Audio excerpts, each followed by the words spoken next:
খুলনা নগরীর বড় বাজার সহ বিভিন্ন এলাকায় পরিত্যক্ত ও ঝুঁকিপূর্ণ ভবনগুলোতে এখনও চলছে বসবাস আর ব্যবসা প্রতিষ্ঠানের কার্যক্রম। দীর্ঘ 2 দশক পার হলেও ভাঙা হয়নি এসব ভবন। সাম্প্রতিক ভূমিকম্পে বাড়ছে ফাটল আর আতঙ্ক। খুলনা থেকে আশরাফুল ইসলাম নূরের তথ্যচিত্রের ডেস্ক রিপোর্ট। ক্যামেরায় ছিলেন শেখ মোহাম্মদ জুয়েল।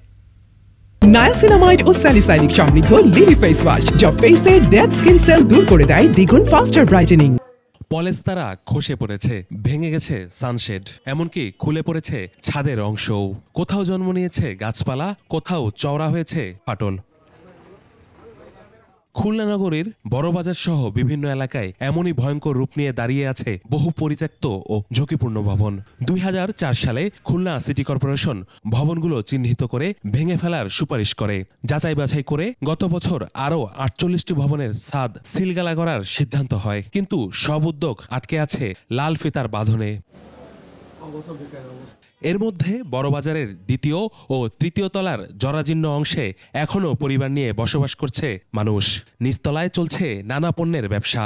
একাধিকবার ভবন ধসে হতাহতের ঘটনাও ঘটে। 2 কুলে 2টা যে বিল্ডিং, কোন সময় ভাঙ্গে পড়িয়ে কত মানুষ মারা যাবে তার কোনো নিশ্চিন্ত নাই। 15 বছর আগে দিয়ে গেছে, কিন্তু আজ পর্যন্ত কোনো প্রকার এর সংস্কারের কাজ হয়নি। এর কোনো ব্যবস্থা আদৌ আমরা সেরকম কিছু চোখে পড়েনি আমার। বড়বাজার ছাড়াও স্যার ইকবাল রোড, হাজী মহসিন রোড, মুন্সিপাড়া, খালিশপুর, দৌলতপুর সহ নগরীর বিভিন্ন এলাকায় 2 শতাধিক ঝুঁকিপূর্ণ ভবন রয়েছে। নোটিশ পেলেও অনেক মালিক আদালতে স্থিতি অবস্থার আবেদন করে ভবন ব্যবহারের সুযোগ ধরে রেখেছেন।